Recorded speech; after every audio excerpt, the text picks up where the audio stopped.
thing. It's a way to keep yourself happy. Dan, you're singing about heat wave or it's too darn hot. What are you singing this morning, Dan? Sunshine. Wait, listen. I know what so many people right now are waking up this morning and go, man, it's freezing in this house. I cannot believe I live in a sieve.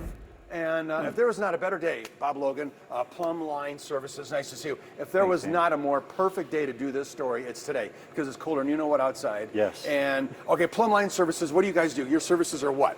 We do plumbing, heating, cooling, and electrical. All right, so a little bit of everything. Everything in a residence. Are you getting a ton of calls now? A ton. Our phones are blowing up. Because when things blow up, they blow up when it's super duper cold, That's right? exactly so right. we're talking about how to keep your house warm and save a lot of money, right? That's right, yeah. When it's warm. Now, I'll say, now, Bob, where should we start this morning? You go, Dan, start with the heart of the house, the heart of your heating, which is the furnace. Which is your furnace, that's correct. First question, how long do furnaces last?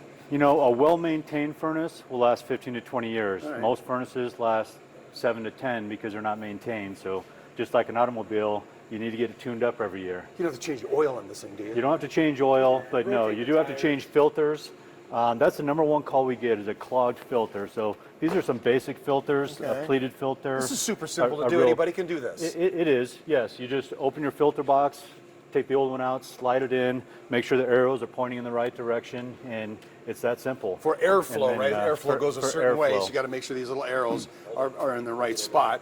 And also, are all air filters built the same? Can you get a cheapie? They're not. So the cheapie's behind you, Okay, which actually isn't bad if you're replacing them monthly.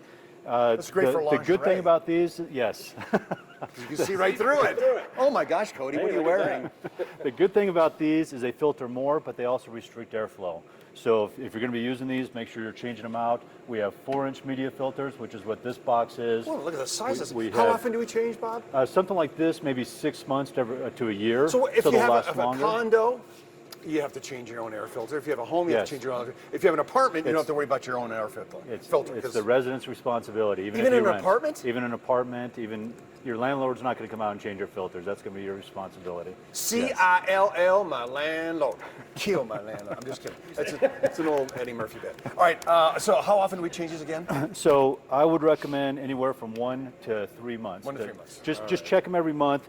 You know, if you can't see light through them, they need to be changed. If they're feeling like a car filter. Yes. All right, Bob Logan, Plumbline. I write the date on my Cody says he writes a date. That's a great idea. And I looked at mine and it said December 14th, 1942. And it was a little, Smart. needed to be replaced. So that's #1 what you want to do. Come in a good. few minutes. We're going to keep you warm. We're going to keep you warm. Warm. Good tips. You always this morning, warm our Dan. heart. Who are you kidding? You're the best part of the show. Warm our heart every day. Glad it's your heart. Yeah.